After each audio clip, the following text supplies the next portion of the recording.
Hello everyone and welcome back to Launch Party 2023. I'm CCNeverender and I am here with the runner Kefka14. Take it away. All right, hey everybody. Happy to be here at Launch Party. We love our friends at Speed Docs, right? I'm joined on commentary by Cyanide Gunner. Cy, say hello. Hello. Alright, we're going to be running Doraemon 2, Noby and the Temple of Light as a Japanese exclusive Nintendo 64 game, part of a trilogy. I gotta be real, this is a pretty interesting choice out of the various games I submitted, so let's just get right into it. In 3, 2, 1, go. Good luck. Thanks for the good luck. So we're going to start off skipping a cutscene, which immediately leads us into another cutscene that we can't skip. Currently, none of the story-related cutscenes in this game are skippable. Unfortunately, there's story flags and various kind of game events tied to each of them. I guess I'll run down the plot a little bit. More or less, our main character here, Noby, has been stranded in the world of Kristeka with his friends. The first goal is to find our friends. Now, this first cutscene you're seeing here is kind of like a pan shot of the area that we're in. These particular cutscenes are actually not tied to any story flags, and if we could find a way to skip them, they would indeed be skippable. So coming around the Remember to switch to... Oh, yeah. Sorry, go ahead. You're good. Switch to Big G, right? Yeah. Yep, that's who chat wants. We don't quite have Big G yet, but we just picked up Sneech, who we may be seeing if the bid war changes. But here's Big G. This is what y'all paid for. We're gonna get. There he is. We're gonna get some Big G going on. Can we get a Big G in himself. chat? I must say, I've literally never played as Big G, so GG. This is when we find out Big G is actually the fastest character in the game. Big G makes every cutscene skippable. Could definitely be the case, but I'm gonna severely doubt that that is the case.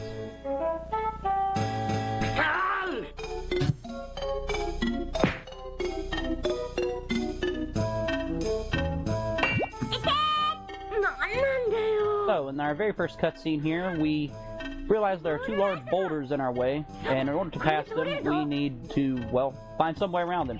And the way of doing so is using the Shrink Ray, which does exactly what it sounds like. Lucky for us, this game is very much one of those find MacGuffin, use MacGuffin sort of situations, where, you know, you find an item, you use an object, and that's the only use it has. Good question in chat. Do the characters do anything different, or is it just cosmetic? There is a very minor difference, sort of, between characters. All their hitboxes are the same, their movement speeds are the same. However, each character gets a small damage multiplier with specific weapons. It is weirdly, currently unknown what those multipliers are. Because there are very little resources for this game, but it's such a small amount that it's basically insignificant for the run. The other difference is this thing called the mood system, which is entirely randomized, sort of, where if the character's in a bad mood or good mood, they'll have a higher damage output.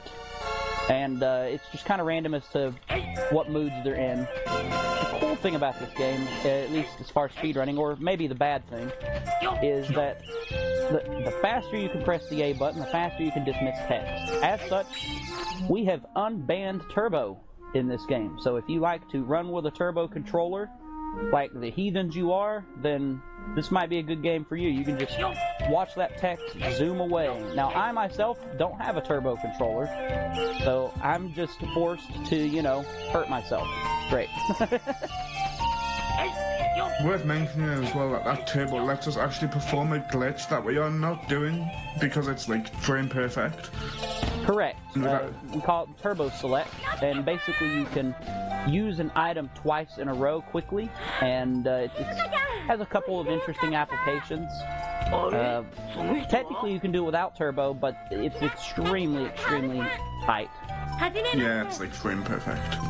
So coming up here, we have just met Sue, who is the character I typically play as through a run.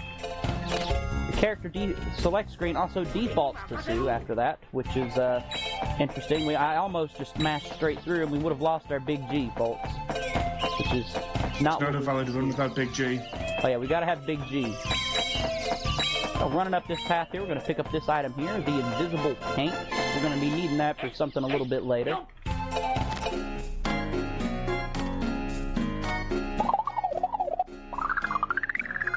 So, coming up here, we meet the Zoras, the Aberkians, and we can't understand a word they're saying because we don't speak Aberkanese, or however you want to say it. So, that's going to be a very immediate sort of situation that we will have to deal with here, is how are we going to communicate with the residents of this world? You know, funny enough that you mentioned Zoras, I did notice you were picking up rupees or something gem-shaped along the pathway. Yes, crystals. All they do is slightly increase your mood. They are completely inconsequential to the run. If I pick some up, it's just because they are in my beaten path, more or less. Is it like a Himalayan salt lamp? Yeah. You know, does it just boost my mood just through the ions or whatever? Yeah, pretty much. All the characters in this game are 2014 Tumblr white girls. Alright, so coming in here, we're going to talk to the village chief, and we can't understand them, but luckily we heard something land on the roof. What could it ever be? It is the Stone of Translation, meaning now we can actually talk to people. So again, puzzle that was going to be my third guess for what that was. My first guess was going to be a KFC, like, 12-wing bucket or something. It was a 50-piece nugget from Burger King, just laying on the roof. So, the chief told us that a certain blue character has been spotted over in this relative region, which is called Emerald Lake. We'll be spending a decent amount of time here throughout the run. We come up here. It's Sonic! It is, it's Sonic. We come over here and it is our title character, Doraemon. Unfortunately, he's dead. Quite literally. The way you worded that was excellent. But, you know, it's really sad. And, we don't really know what to do. Really sad. We don't really know what to do. But lucky for us, this random NPC happened to find a 1-up laying on the ground, so crisis averted. Now he's alive. Lovely stuff. Really sad, bursts into laughter. I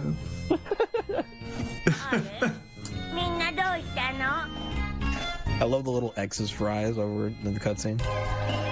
Oh, dude, it's great. So, you know, it's weird how, like, well made this game is in certain aspects.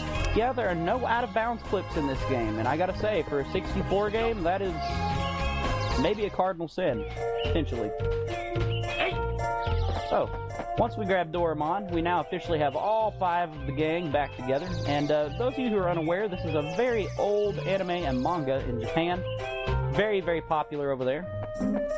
Very popular. I think it's the longest running anime, actually. So we come in here and we talk to this guy whose name is Kaoru, and he tells us that, hey, you're stranded in a foreign world and you need food. We gotta find some food. He remembers some fruit trees on the other side of Emerald Lake, so now we're gonna run back across this village. And if you're wondering, hey Kefka, when are we gonna stop going back and forth over this same geometry over and over? And here's what I have to say to that. My sweet summer child.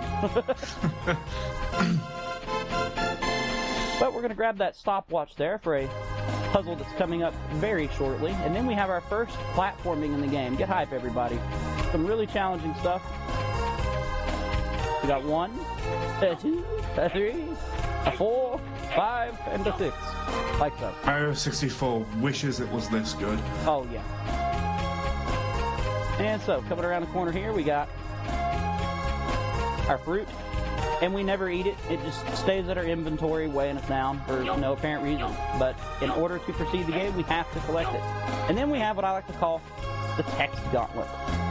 If you remember back at the beginning of the game, there was a little animal that ran by us. We are now officially introduced to the animal. Turns out it's not an animal at all. It's actually the god of light, the ruler/creator of this world. And he's going to explain to us that The Crystal of Light, which is an object we picked up right at the beginning of the game, has been removed from the pedestal in the Temple of Light, and in order to restore the world to balance, we need to return the crystal to its rightful pedestal. And in order to get to the temple, we gotta go find 3 spiritual stones. I mean, 3 crystals. So we're gonna mash through all this text. Is by chance any one of them inside of a giant tree? No. Unfortunately. None inside of a giant fish either. That's less unfortunate. Agreed. Oh, coming around the corner here, we're meeting our 2 main villains, Mina and Coon. Or Mina and Poon, my bad. Coon just sounds better to me. But anyway, they're pretty cool. They actually have some interesting character development throughout the story, and I gotta say, I actually quite like their character designs. They're Remember to sleep 3 times. Right. They're more so comic relief villains than anything. They're pretty incompetent as a whole, as you'll come to find out.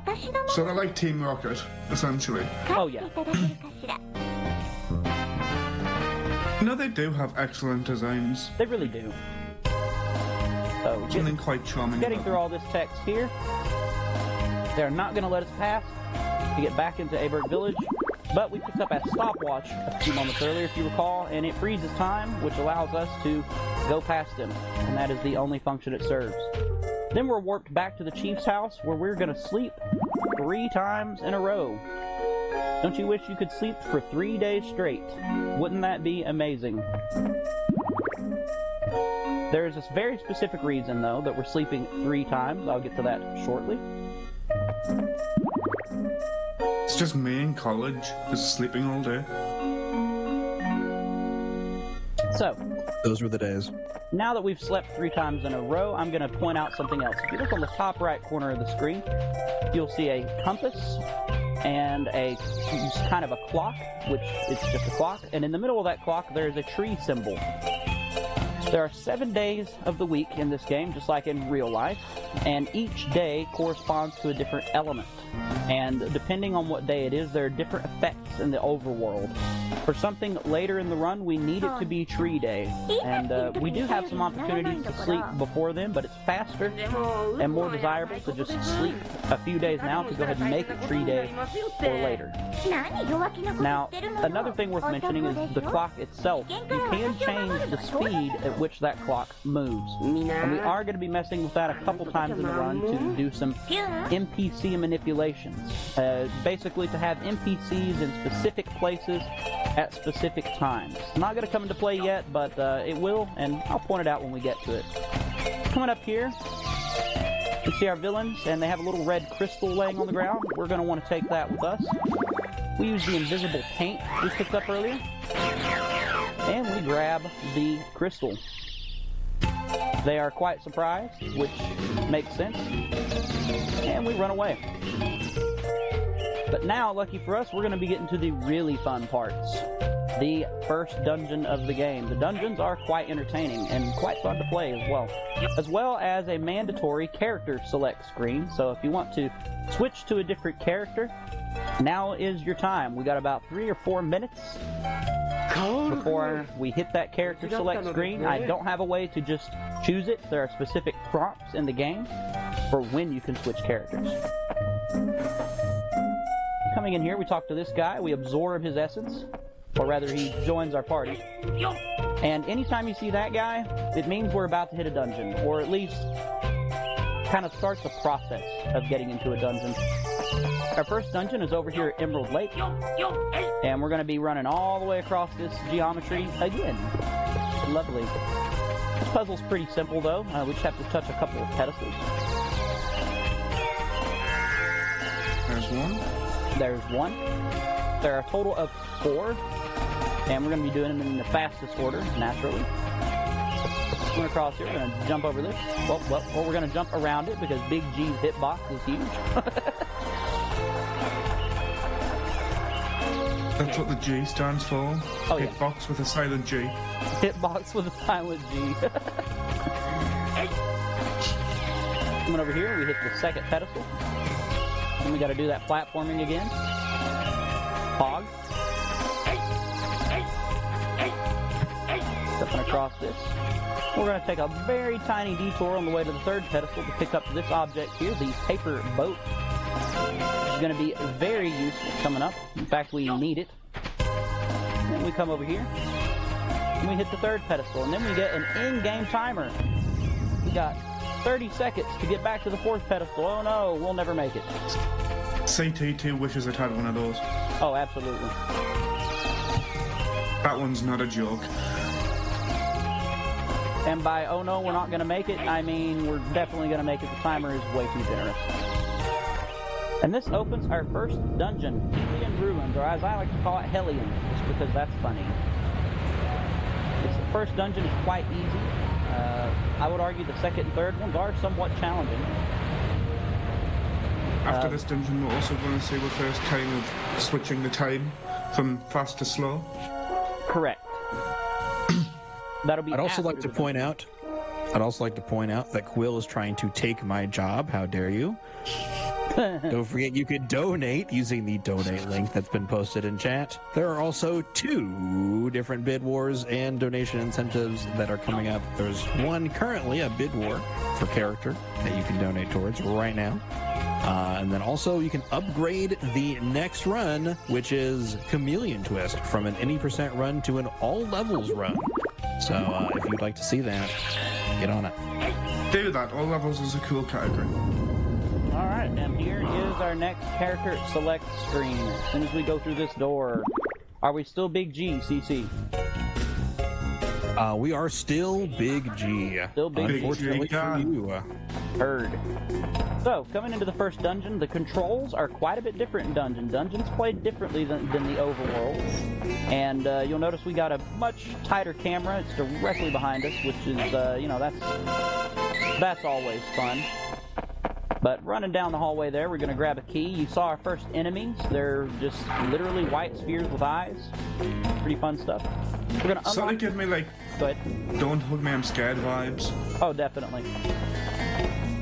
We're going to come around the corner here, and we're going to grab our first and pretty much main weapon throughout the run. And if you thought to yourself, Kefka, that just looks like a revolver, I'm going to go ahead and tell you, why, yes.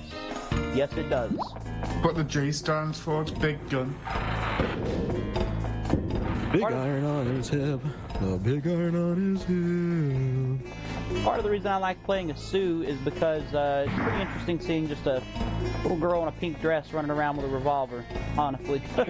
It's quite comical. In Big G's hands, it almost just looks like he's carrying a stick, honestly. Anyway, we hit a switch, which opens the door. We go through the door. Not a lot to say in the beginning of this dungeon, but we're getting ready to get into some more interesting routing stuff here. Coming into this room here, we have to hit a switch on the wall, and we're actually going to do a cutscene skip. Oh god, Big G's head is so big I couldn't see where the switch was. Nice. So normally if you walk a bit too far forward there, the game will play a cutscene and be like, hey, how do we get across? And it'll show you, simply scroll to the side and show you the switch. We already know where it is, so we can skip that by shooting the switch early. Then we're going to be coming into one of several mazes that are in this game. This one here is very short and easy. In fact, it is already done. But you could say it's amazing. It is amazing.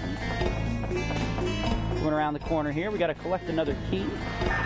We're going to run across this bridge, and another small time save I'm implementing that probably isn't obvious is I'm actually entering loading zones on specific sides, and if you'll notice when I come through a loading zone, it actually puts you on the side that you entered at. You can save, you know, a few steps and therefore some time by entering at specific sides. For example, here I'm going to enter the left side of this door because we have to go left in the next room. Like so. It is very minor time, but it all builds up. Here we're going to do the same thing, except for on the right side of the door, since we need to go right. Little stuff like that. And now we have our first mini-boss, so you guys finally get to see the combat of this game. Lucky for us, it is a very uninspired, weird enemy. Basically just gravestones with lances and spears.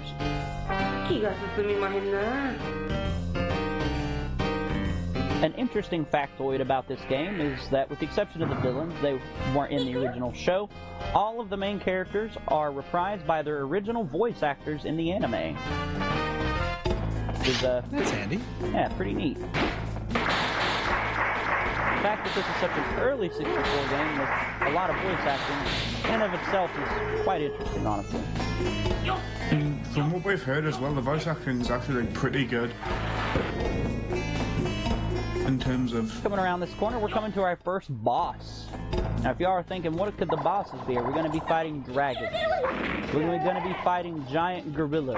Are we going to be fighting, I don't know, army tanks with big guns on them? Are we going to fight a cake? Are we going to fight a cake? Boy, do I have news for you. We're going to be fighting, in this boss, nothing. Stuff is just going to be shooting at us. It's wonderful. The first part of this boss, we got to hit 3 switches in a particular order. The solution to this puzzle is in the proper part of the dungeon, but being a speedrunner, we don't need to examine those things, and we already know the order. It's going to build a bridge to let us go across to the center, where we're going to fight the true boss of this area here, which, get real hyped, chat. It's an excellent boss. Is it more nothing? Yeah, basically. It's just a barrier that shoots fire. And that's it. That's the boss. Lovely. And we grab our first spiritual stone, or whatever you want to call it. So. Remember to switch your time. Yep, I'm going to be doing that when I'm entering the next area after next. So, we have now finished the first dungeon, and we are going to the best part of the run, let me tell you. Oh, it is... It's just lovely. Oh, no. Anyway. This next part of the run is very long, very tedious, very irritating. It makes running this game, frankly, not that fun. It would be cool for some people to come in and find some skips, but so far, nada. We've managed to optimize it a little bit within the community over the years, but nothing crazy. Anyway, so we're going back through Emerald Lake, and we're going to go up this way and head into the next area, Sapphire Falls. But before we go into Sapphire Falls, I'm going to go into my time, and I'm going to switch the flow of time to slow. And the reason for this is I want it to be roughly 2 p.m. when I'm getting to the next village, or a little bit after. We've ended up wasting a little bit of time, but it's nothing major. Kefka is also just a big fan of Majora's Mask, which is why they keep switching the time. Oh yeah, definitely. So coming into this area here, this is Sapphire Falls. We're going to be spending quite a bit of time here as well on the run. And coming up here, we can see a cutscene with the villains where they explain that they have destroyed the ladder and we cannot get past. It sucks. Oh but, no. Yeah, it's terrible. But lucky for us, it's tree day, which means these large mushrooms have grown in such a way to where they, you know, create platforms for us to get up on. Which is why we made it tree day earlier in the run. Yes, tree day, best day. So if you can notice here, Mina is very, well, mean, and Poon is kind of timid and doesn't really like being scolded and stuff. So you can really see some character development going on with the villains here. It's a good thing to see. So, then we get to do some more platforming, and honestly, some of the trickier platforming. You'll notice a green object there on the ground that I just skipped right past. We do need to pick that up later, but we're going to save some inventory presses by not grabbing it right now. Coming up here, we have yet another cutscene. This section of the game is wonderful. Also, listen to this song for a second, chat.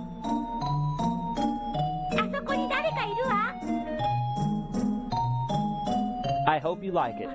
That's all I have to say. So we see a little kid up here, a goat person, if you will. And goat person has dropped their MacGuffin in the water. And lucky for us, gives us an object that we can use to go in the water. The piece of candy here allows us to breathe underwater.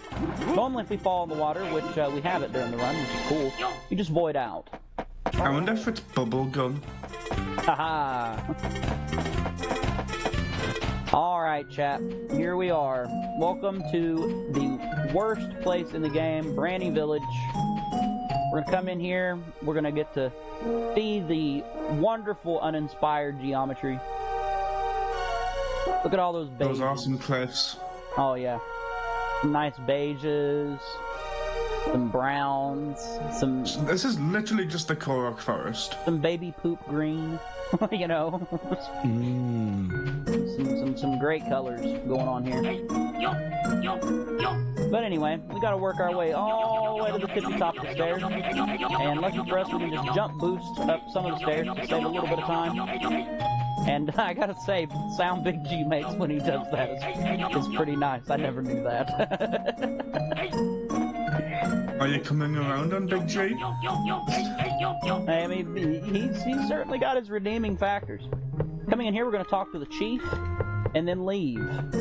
That sort of initiates the whole quest in this village, but then we have to go over here to get a single text box. Yes, I'm serious. This is Ruby Canyon. We'll be coming into here when we need to go to the second dungeon, and at one other point. Coming around the corner here. Ooh, it's 3 p.m. This is cutting it close. We're going to go into this house, and then we're going to leave the house. And the reason for that is it sort of loads the NPCs into their default positions. Oh no. Uh-oh. Oh no, where is he? I hope this is him. Please be the right one. Please be the right one. This could get disastrous. Oh no, it wasn't the right one. I'm not sure what has happened to the NPC minute here. We're just gonna hope it worked. Fingers crossed.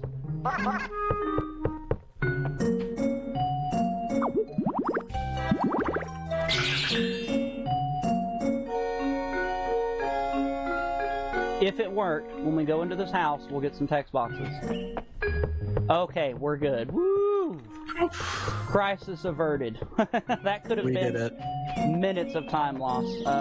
Sometimes the NPCs just don't cooperate. And another thing we're going to do is we're actually going to switch the time back to fast.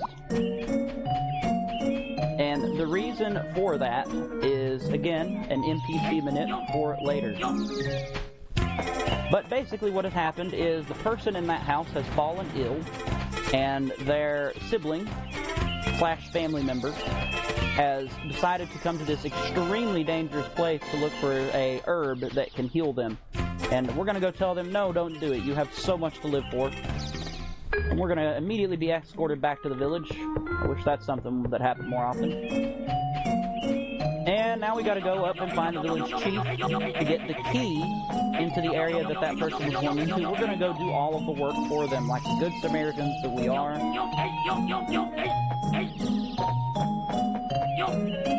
That Big G animation is just... It's pretty great. Oh,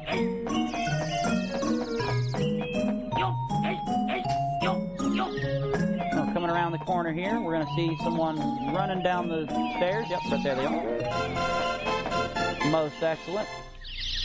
And we're actually going to make a pit stop right here to pick up this item, the Boys Solidifier, that we're going to need for later. It actually is tied to quite literally the best cutscene in the game, honestly. But now we have the key to the dangerous, super secret, dangerous area that our little friend was trying to get into. And I'm going to go ahead and warn you guys, it's scary. It's really scary. It's like full of monsters. It's just a complete RNG mess. It's just terrible. Is it England? Is it England? I gotta be honest, it might be worse. Maybe. Here we go. Y'all ready? It's super scary. Also, I lied. It's just a maze. The best part of amazing. Oh yeah. The best part of this maze is when you get to the end of it, something really amazing happens. Pun intended. Big G makes the camera do weird stuff in here. It's fun. Speaking of Big G, you can still donate to the bid war. Yes, we got to change characters. We have quite a few minutes for the character switch, although I will say there is a small moment coming up where we have to play as Noby. It is just a few minutes of the run, but we will be right back to Big G or whoever after that. Also, alternatively, now you that can donate to make us play as Big G. Yeah. That's right. Now that the maze is finished, this is the best part, when we have to go back through the entire thing manually. No way to work. at all. Wonderful. CSGO has a lot of backtracking. This game really goes overboard with the backtracking. It's lovely. So the green object that we skipped past earlier, I did pick it up.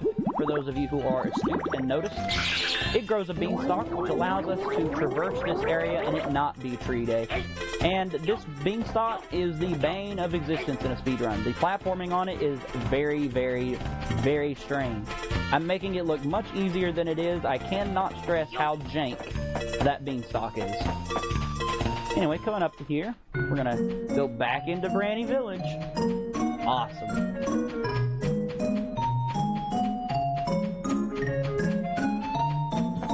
We're gonna go up these steps and into this house to deliver the herb to our friends. And hooray, they're healed. Lovely. That allows us to advance to the next section of the game, opening the second dungeon, which takes quite a bit longer than opening the first dungeon, unfortunately. But what we're going to do now is we're actually going to go back into here and we're going to switch the time back to slow. And the reason for that is so we can sleep less later. And by sleep less, I mean hopefully any. But for now, we got to sleep for 7 days in a row, chat. Let's count. Oh yeah, let's count. We got 1,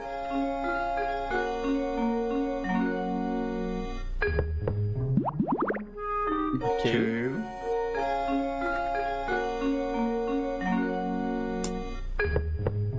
3,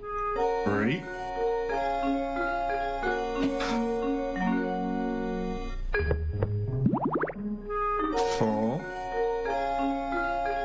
Quite literally the best part of the run, isn't it? 5. I've been this tired before. 6. 1 more. One more for good measure, right? There we go. 7. Okay, so the reason we have to sleep 7 times here is we need it to be wind day. Now, those of you who are paying attention are like, Kefka, it was already wind day. What was the point of this? Well, we have to sleep at least once to advance the story flags, but we need it to be wind day to proceed. So, unfortunately, that just means sleeping an entire week. Alright. What's interesting is we can skip something that's about to come up, but like it doesn't progress the story. Correct. And it would actually skip having to sleep all those times as well. Saves about 20 to 25 seconds, but it is extremely tricky, and we are not going for that in a marathon run, as it is not needed to get a good run either. So coming up the stairs here, we're going to meet a character who has a broken kite. Oh no. We need to fix the character's kite. Looks kind of like a shield. It really does. And unfortunately, we have to play as Noby for this section. Big G looks different. Yeah, this is little G.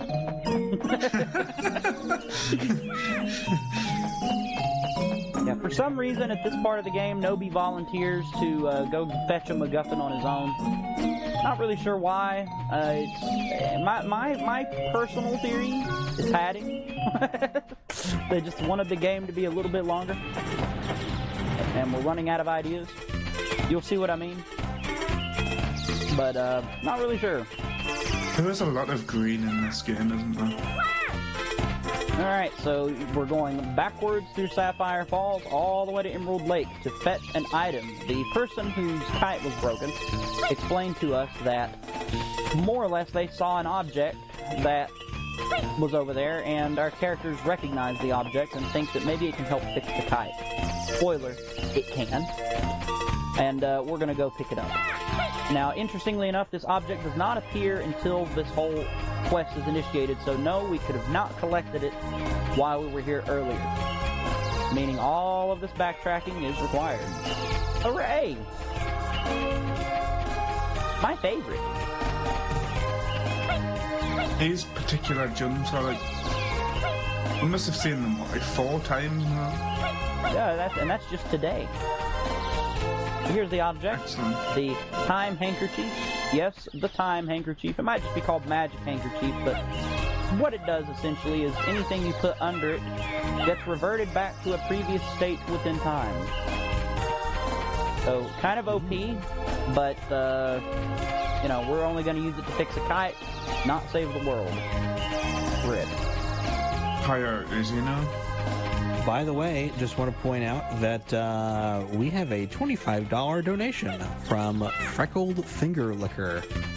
Ooh. So, thank you so much for $25. No comment on it, but it does go to upgrade Chameleon Twist, as well as a poll for Mario Kart. So, thank you very much.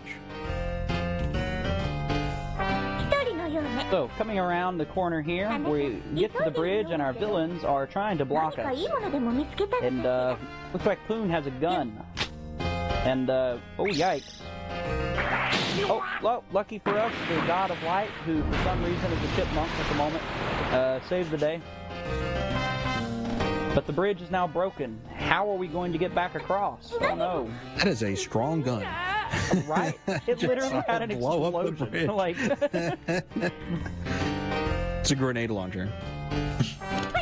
so, we're going to use the cell phone we picked up earlier to call our friends. And back to Big G we go. There he is. There's the large lad the himself. man of the hour. Large and in charge. But anyway, if you're thinking, Kefka, why didn't it just warp you back to your friends? Why couldn't your friends just warp there? I know. It's awful. The good news, though, is this is a pretty beginner-friendly speedrun, especially if you just want to work on general kind of movement mechanics in a game. Having to do the same general areas over and over and over again, you really get to hone your lines and your pathing, and really get a feel for, you know, the game in general, I suppose. But coming around here, we're going to get to see the best cutscene in the game, in my opinion. We're going to use the voice solidifier, and everybody give me your best wah. Lovely. Wow.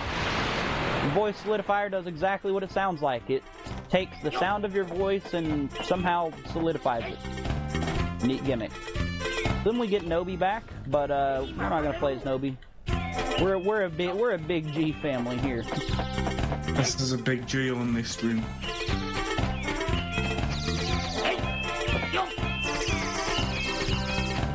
And working our way around, making our way downtown.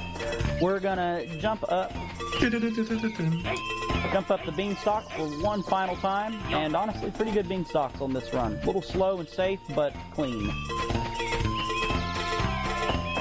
And we're going up Branny Village for one final time. Everybody say bye to your favorite village, chat. It is unfortunately saying bye-bye. No more village. No more weird song. I guess we do technically have to pass back through it one more time, but we don't have to climb it again, which,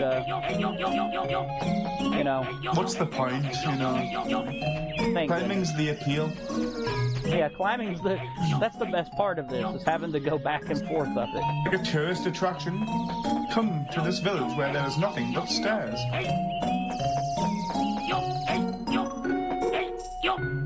But on a real note, the Doraemon 64 community is quite good. It is a small community, but full of wholesome individuals. The first and third game in the trilogy are vastly more popular to speedrun for a myriad of reasons. There's nothing like this game. That being said, this game does have its own appeal, and quite a few interesting mechanics once you really get down to the brass tacks of it. Sort of a shameless plug of our small community there. So we use the time handkerchief. We talk to this guy and he says, "Hey, thanks, I've left a gift in my house for you. And this is the best item in the game." That is not sarcasm either. This item is pretty high. Is it another time handkerchief that I can use? Sort of. It's a pair of shoes that increase your movement speed by 1.5. 1.5 times. Oh yeah. Quite lovely. You know what else is hype? We got a $7 donation from Just Me Emily P. The G in Speed Dogs stands for amazing. Beautiful. Well said, Emily. But that, by the way, upgrades the Chameleon Twist run from any percent to all levels. Oh, sick. All levels is a fun category. For sure. So thank you, Emily, for helping us reach that goal. Oh, coming into Ruby Canyon, we are in one of the mazes in the game. This one here can be very confusing starting off learning to run. Everything looks very similar. It's kind of hard to gather your bearings. Definitely takes a little bit of practice to kind of get under your thumbs. But the essential goal here in Ruby Canyon is we need to hit 3 golden switches to progress our way to the second dungeon, and in my opinion, the best dungeon in the game. And honestly, it's just straight up fun. If I do say so myself, it is quite a fun part of the game. First part of Ruby Canyon is probably the hardest as far as the maze goes, and we're already through that. But I don't know if you can tell, the shoes we picked up, which are called the Scud shoes, our movement speed has increased by a fairly decent margin.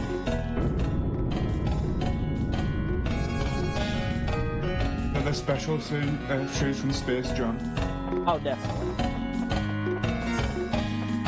Later on, we're also going to pick up a bottle of Michael Jordan's secret stuff.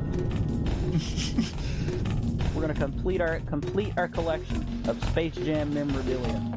The reward for 100% is the basketball with all the basketball has spirits in it.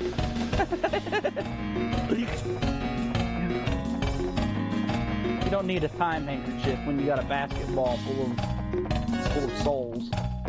Yeah, this is just Space Jam 2. Forget the one with LeBron James came out. Yeah, Space Jam 2 was actually just Big G. That's what the G stands for. Yeah. Are we the Monstars? No, we're the Toon Squad, definitely. Toon Squad, got it. So, coming around the corner here, we can see the second dungeon. The game's like, look at it. Look at this dungeon. I'm like, I see it, game. It looks good. Look at this dungeon. And then we walk forward, and then we get another cutscene where it's like, look at it again. This time it's gonna open. And I'm just like, game, why are you doing this to me? Peak. This is what the N64 was best for, all these weird quirky games that nobody's heard of. And if we're still Big G, We are, in fact, still Big G. fabulous. Alright, we're gonna jump on that switch twice for a puzzle. And we're going to pick up some gloves as soon as we come into the second dungeon here, which is called Dynolith Ruins, or Dionith. It depends on which translation you prefer, and by which translation I mean, it's hard to say. There's like almost none. Unfortunate. For those of you curious, no, there are no English translated versions of this game. However, there are some pretty good guides for the game on Game FAQs that do a really good job of making heads or tails of stuff. Shoutouts to Game FAQs. Dude, right? So, We need a fan translation? Or you want to work on that one, Happy? I wouldn't mind a fan translation of this one or the third game, or the first one. None of them have fan translations, in fact. So anyway, we put on our big red gloves. I gotta admit, they look pretty strange on Big G. But, you know, it is what it is. Ronald McDonald guy, yeah. Yeah. The only function they serve is to push this block, but we're never gonna use them again after this. So there are silver gauntlets. Yeah, pretty much. Got it. The It's Zelda the Power Glove. comparisons continue. The Power Glove, the Nintendo Power Glove. That's right. It's so bad. So we're going to come back to this room and hit that switch, and the reason for that is it lowers the platform on the left side and allows us to jump on up. But we're going to be picking up another weapon, the Faint Bang Grenade, or just the grenade. In Doraemon 3, this is probably the most useful weapon in the game, honestly. In this I game... love, just to clarify, like, these are all children. And they're just renowned with, like, revolvers and grenades and dangerous weapons. I mean, it's a pink grenade. It's pretty cute. I mean, I think It basically looks like a Christmas it's ornament. kid-sized. Yeah. Alright, so now we're getting into the real nitty-gritty of this dungeon. And there's actually some pretty cool platforming as we come ahead here. You can skip a little bit of it with some, tricky speed jumps. I'm gonna play it a tad safe though.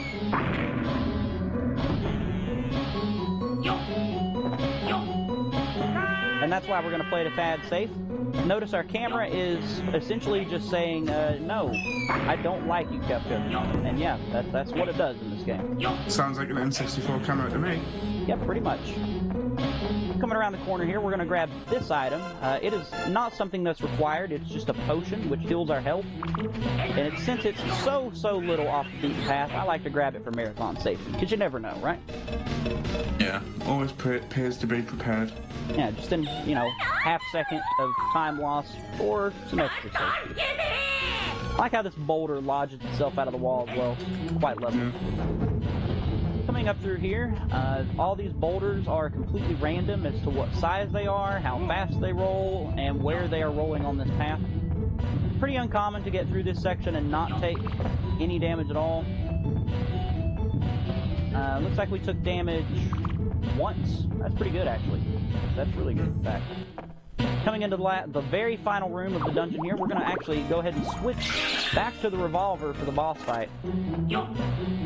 And I gotta say, this boss fight is a lot more epic than the first one.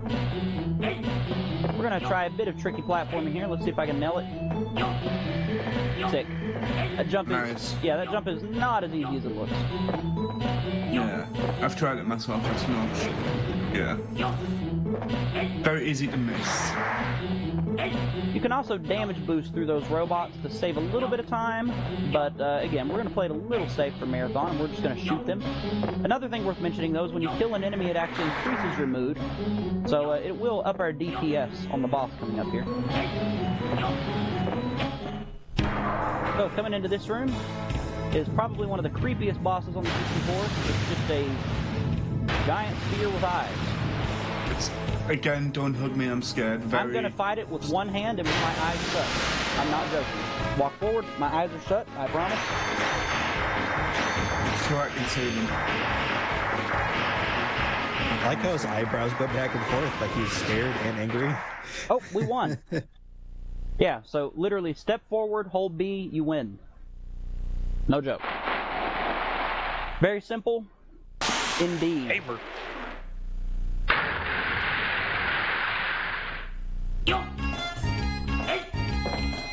Alright, we even got the fast cycle there, which is pretty cool. And now we just Go ahead. ride his head into the void. Then we're going to grab the second spiritual gem object thing. The MacGuffin. Infinity Stone. Then we're going to grab this ring on this barrel. And everybody really, truly say goodbye to Brandy Village. We're going into this cave over here. This is our last time. And we're going into Amber Cave. Amber Cave is the last true maze of the game, and I gotta be honest, it's probably the worst as far as navigation goes, especially in 100%. The 100% category, there's a few extra items to collect in here. Very easy to get lost, very easy to get turned around. Lucky for us, we're speedrunners. We know exactly where to go, but I'm sure you can tell by the cut scene here showing the area off, it is not exactly the prettiest place. But anyway, you go left, and you go right, and you go left again. We're going to get a cutscene of the boulder, and then we're going to step forward, and we're going to pick this item up. We don't need the item, but it does make the final boss a little bit easier. I'll explain why when we get there. So coming up here, we're going to meet the resident of the third village in the game, Bagona Village. We're going to be spending not a whole lot of time here. This third section of the game, you can really tell, was quite rushed, honestly. This last section of the game is super short compared to the rest. But the residents of Bagona Village more or less look like elves. If I had to kind of equate them to some sort of you know, fantasy-style species of sentient being. Yeah. Yeah, more or less elves, right? I'd say more like Christmassy elves than like high fantasy elves, though. Yeah, I would agree with that. Maybe even like almost gnomes. Yeah. The Keebler elves. There you go. So I'm actually not doing this. The game is automatically running me to this house, which is pretty strange. It's like one of the few times, maybe even the only time the game does that. But he tells us that some weird stuff went down in this village. Lucky for us, it's time for Teletubby TV. We come out here, there's just a TV that's gonna tell us exactly what's up.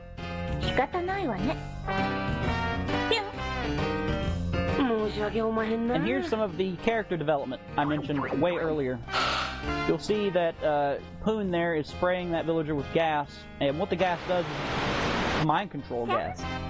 And you can see he feels really bad about doing this. He realizes, hey, this is a pretty unethical thing to do. You don't actually need to collect the TV, but I don't know. I felt like doing it for luck. So here is the final true overworld area of the game, Lily Rock. Honestly, one of the better areas in the game, in my opinion. It's pretty. It's got some interesting platforming. Kind of stinks that you don't spend more time here, but you know, it is what it is.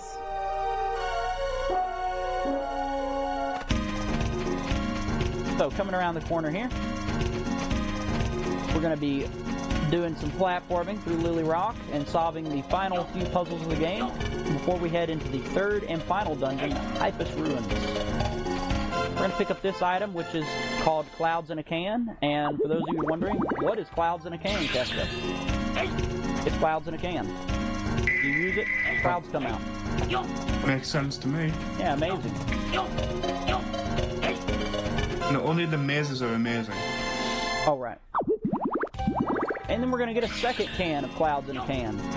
One is not enough. They were sitting in the, when they were developing this game, they were like, man, what are we going to do to make this longer? And somebody was just like, play that same song! I'm going to jump on up here and talk to this character. He says, hey, this villain guy entered our sacred ruins. And then for some reason we have to go all the way back to Bogona Village. But on the way we're going to talk to one other NPC who's going to give us a microphone. Why this person is standing here with a microphone, I don't know. Cool jump here though. Nice. And a pretty cool jump here. Sick. Honestly, this has been a solid run, other than the, like, NPC stuff in Friendly Village. This has been solid. Well, yeah, I did end up talking to them in the correct order. Their positions were just a little unusual compared to what I'm used to seeing. And I think it's because I was a little late on the clock. Coming in here, we're going to talk to our professor dudes again, absorb their essences into Big G's body. And we're working our way back. So we're already going into the third dungeon. You can definitely tell this last section of the game, they sort of just rushed through. If I had to guess, they probably spent most of their development time with this game and probably resources on having the original cast of the game and all the voice acting sections. Yeah. This is an earlier 64 game. The fact that it's fully voice acted is somewhat of a miracle, honestly. Another pretty cool jump there.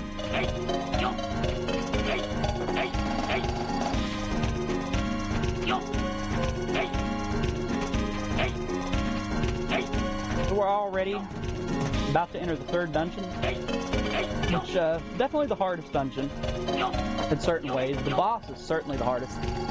That's not sarcasm either. It is the hardest boss in the game by a decent margin. Is it made of stone? No. It's made of something even more silly. So here we got to use our microphone, which for some reason opens a door. I don't understand it either, chat. You all tell me. Is it made of clouds in a can? Assuming we're still Big G.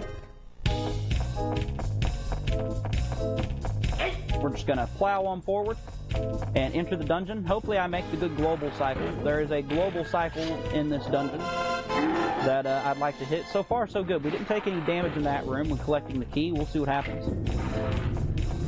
And, yes, we're good. Fantastic. Nice. That was a really good section there. Yeah, those crushers are on a global cycle, and if we get there fast enough, we can get through it a little bit faster. We picked up some boxing gloves there. We're going to be needing that for literally one thing later. Kind of two, but really just one. They're the golden gauntlets. Yeah, those are the gold gauntlets, exactly. And now we're finally going to fight our villains. Finally. They're like, you know what, we've had enough.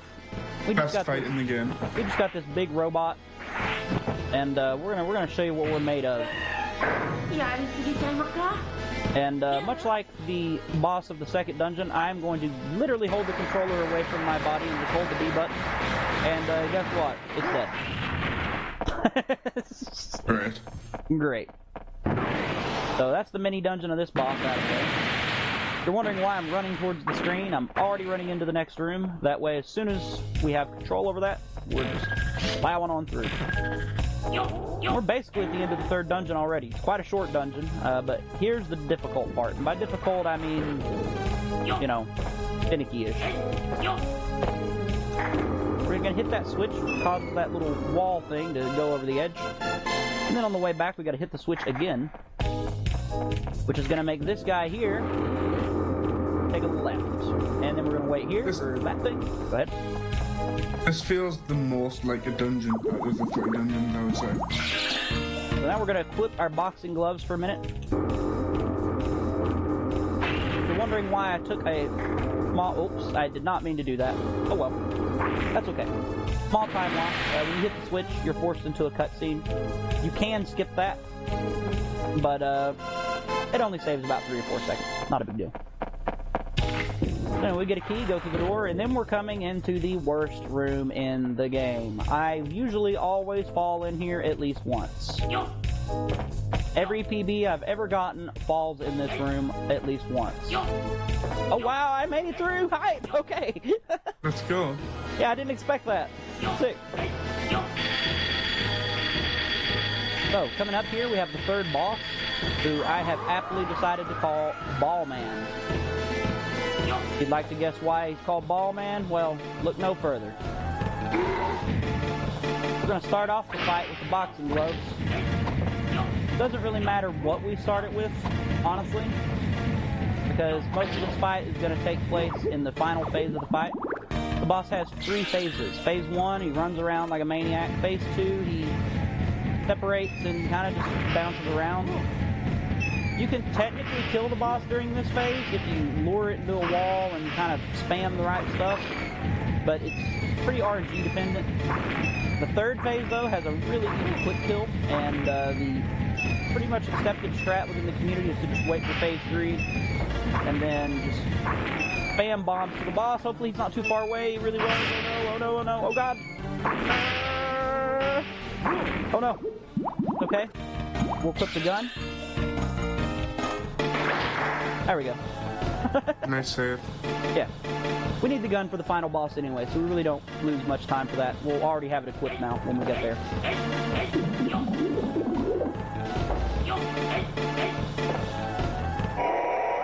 So once the boss is defeated, leaves behind the MacGuffin that we need. Jump, collect MacGuffin, and we're on the way to the final boss, officially.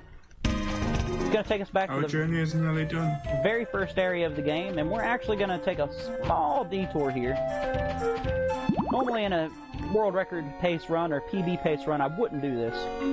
But for marathon safety, just to ensure that we do not die, I'm going to step over there and sleep and heal up. Place our 3 crystals on these pedestals, and it opens the final dungeon. And by final dungeon, I mean lack thereof. Unfortunately, they did want to have a 4th dungeon in the game, and weirdly enough, there's actually some remnants of it left in the game. There's a glitch you can do with a specific item that warps you into it. And it's just a blank, empty room with no textures, and a song that you hear nowhere else in the game. It's kind of interesting. Is the song good? Actually, yeah. It's one of the better ones in the game. So it got a lot of harpsichord. It's fancy That's sounding. unfortunate. So, here we are at the final boss. And I gotta be 100% real. One of the most oddly uninspiring things I've seen in a bit. Or maybe it's not, maybe it's just unique enough.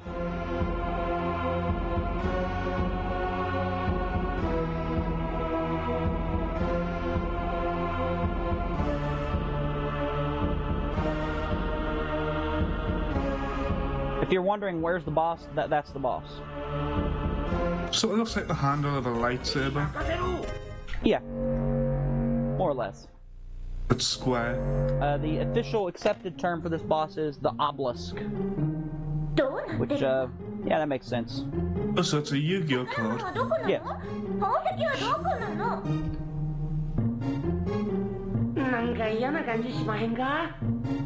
CC plays Pot of Greed. Don't forget to donate. We are raising money for Save the Children. It's a good cause, folks. That's not what Pot of Greed does. Is it not? Alright, here we are in the final fight. The final fight has 3 main phases.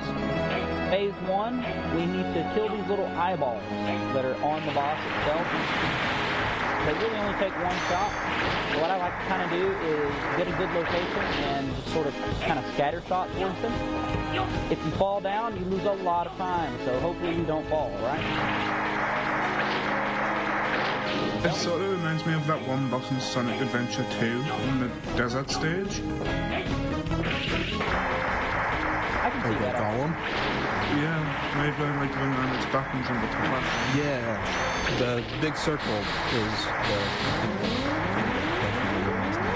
Yeah. And now we're on to phase 2, where we're just killing individual sections of the boss itself. We're getting pretty close on time, by the way. Time is when I'll switch to the boxing glove and punch the boss a couple times, and as soon as the boss turns red, that's the time. I'll give you an and time. Alright. Switching to the boxing gloves now. And we're just going to stand at the bottom and we're just going to punch this tower to death. And time. That's it. GG. Yeah. Big G. Well done. Yeah, what is the final time? Looks like a 101.42, if I did it right. Yeah, that's solid. About a minute and 20 seconds off of my PB. Not bad at all. It's not bad at all. Yeah, really good one. Yep. Oh, yeah, by the way, Kitsune of Dreams donates $10 that says this donation allows me to draw 2 cards, and that's what Pot of Greed actually does. Ooh. But yes, thank you so much. Correct, Kitsune. But yes, this is Doraemon 2, Noby in the Temple of Light. As you can see here in our final cutscene, Poon is dead, and it's sad. We're gonna revive Poon though, or at least the God of Light is. They've had... In fact, I'm more attached to this character than I am to Doraemon. Right? R.I.P. Poon, we hardly knew you. But to do another small plug for the Doraemon community, this game is certainly the strangest of the trilogy. The other 2 games are more, definitely a bit more speedrun-esque, if you will. But this one definitely has its own certain appeal, I would argue. It was the first one that I ran of the trilogy. And I sort of done it as a challenge to myself. There were barely any English resources for the game, and I thought it would be a challenge to make heads and tails of it, and it certainly was. But we do have a really good community, a good cross-cultural community at that. We got some Japanese runners, some European runners, a couple runners from the US. But it's a lovely time. We're always trying to figure out weird language barrier stuff when talking about strats. Always a good time. But thanks for having us. For real, Yeah. This was a lot of fun. For those of you unaware, Chameleon Twist and Chameleon Twist 2 are next. I'll be joining in on commentary for those. So this is And the that'll be in last. chat. This isn't the last you'll be hearing of me. It's the Kefka block. Oh yeah. the Chameleon Twist Community Palooza. That's what Right. the G stands for. That's right. That's the G. So you can see the God of Light's true form, which I gotta be honest, guy's looking a little swole. He actually does look like a Yu-Gi-Oh card as well. I like how his neck is just slightly too long for the body as well, just enough to be awkward. He's got a sick cape too. But we have officially put the Crystal of Light back in its pedestal and therefore saved the world of Crystaka. Hooray!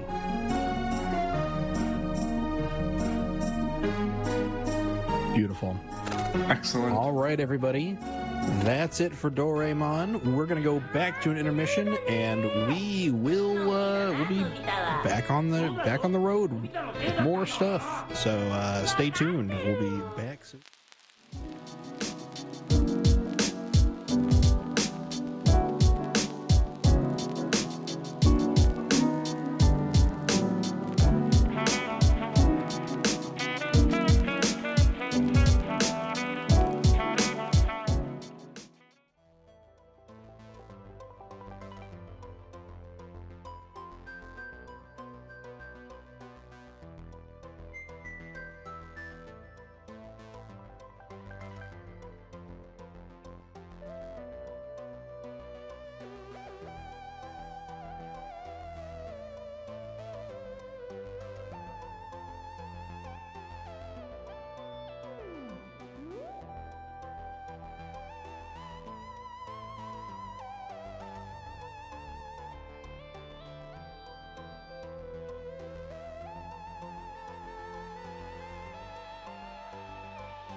All right, chat. Sorry to leave you in the dark again. I am doing it 2 different things, but thank you so much for hanging out with us. We're going to be getting into Chameleon Twist pretty soon, but I am going to be back on the Switches, and CJ is going to be showing up here in the near future. So stay tuned, and yeah, we'll be getting started in the near future. So now is the time to get your snack, go to the bathroom, do anything you need to do, but we'll be back in just a few minutes.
Okay, everybody.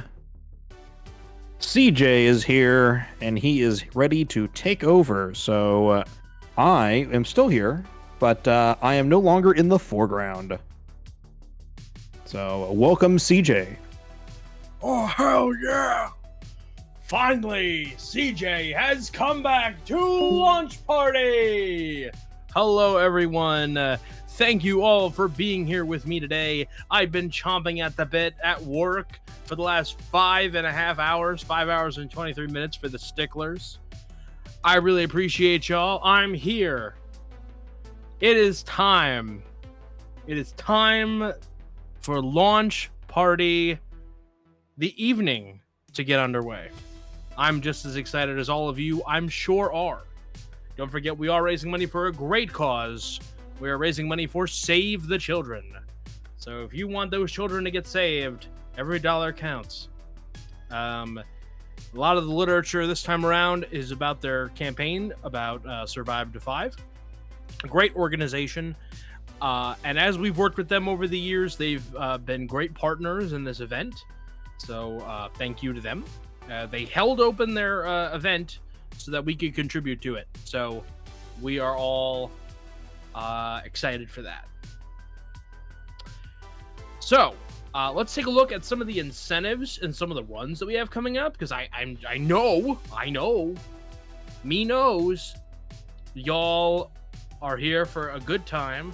Not a long time, a good time. We got a good show coming up for you tonight. We've got the Chameleon Block, the famous back-to-back, the 2 quick ones, the Chameleon Twist, and I guess that's all levels now. All levels.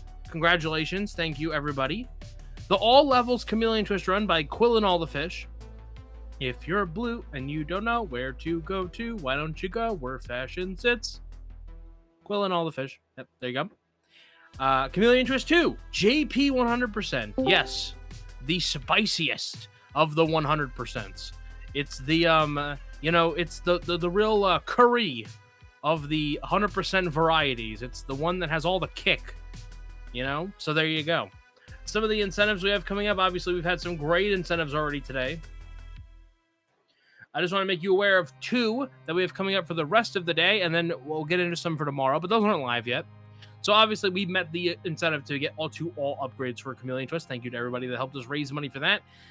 Coming up next, we have Mario Kart 8 Deluxe, and one that I'm sure Shuli will be in the chat, with the coffee can out for, Mario Kart 8 Deluxe Baby Park Insanity.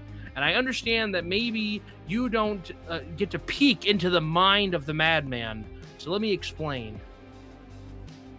Mario Kart 8 Deluxe Baby Park Insanity is however much time is left from the end of my run. So if we have 10 minutes, we'll do 10 minutes. If we have 15, we'll do 15. That much time, Baby Park, 200cc, frantic items. All the items, blue shells, everything. We'll go haywire with it. The baby, the bathwater, the park, the baby park, all of it out the window. So, start scraping together your pennies. Start having that conversation with yourself. Your caffeine delivery mechanism next week will not cost $5. It's the willpower and resolve I know you're all capable of, but sometimes you don't exert. And we're all about exerting here at Speed Docs. So dig down, dig deep, get the fish hooks out of your pockets. We're raising money for a good cause. We want to make sure that all the kids in the world get to see their 5th birthday. It's sad that is not currently the case. Let's work to make the world a better place. So, let's get those donations in. Let's get them rolling. $177 on a Friday afternoon, that ain't bad. Scare money don't make none, though. Let's keep it rolling.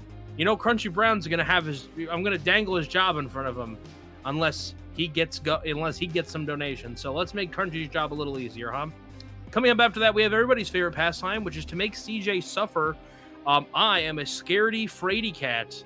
I am a whittle sissy boy. I hate me some horror. And when we asked Collins to do Silent Hill, I thought CC was mad at me. We asked him to do Silent Hill 2, which as far as I'm aware is spookier. And so I have no intention of being there, but for $250 American US, I'm going to bite every nickel to make sure they're not made of wood. For $250, you too can make me watch Silent Hill 2 along with y'all. So if you enjoy in the occasional torture if you like seeing American citizens punished unreasonably, this may be just the incentive for you. So, thank you everybody so far for donating. We are going to get set up, and for our next run, we're going to have Chameleon Twist, so don't go anywhere. Don't go touching that dial. This breaks the 8th Amendment. You know, listen, I know I needed to brush up on my amendments today.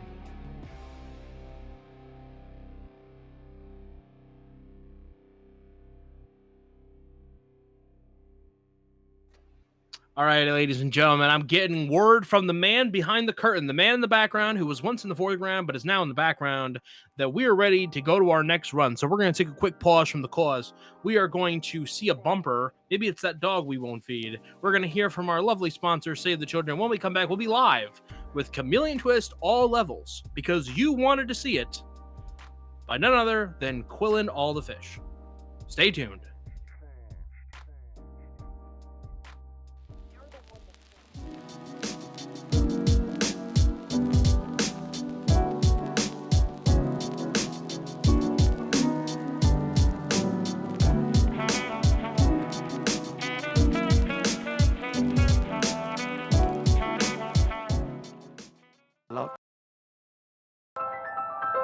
Can be done with very little. The best investment we can make is in children.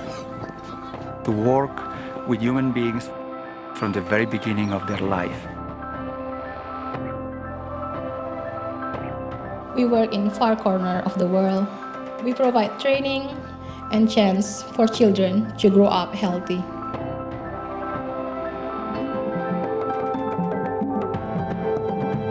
We work in far-flung, isolated rural areas. We can build small-scale projects with a few families and in the community in general, and then they can have impact on the life of thousands and sometimes millions of children in other places. I believe it's very important to work with children in the early years. You help them to grow into their full potential. Investing in children's lives is investing in the future.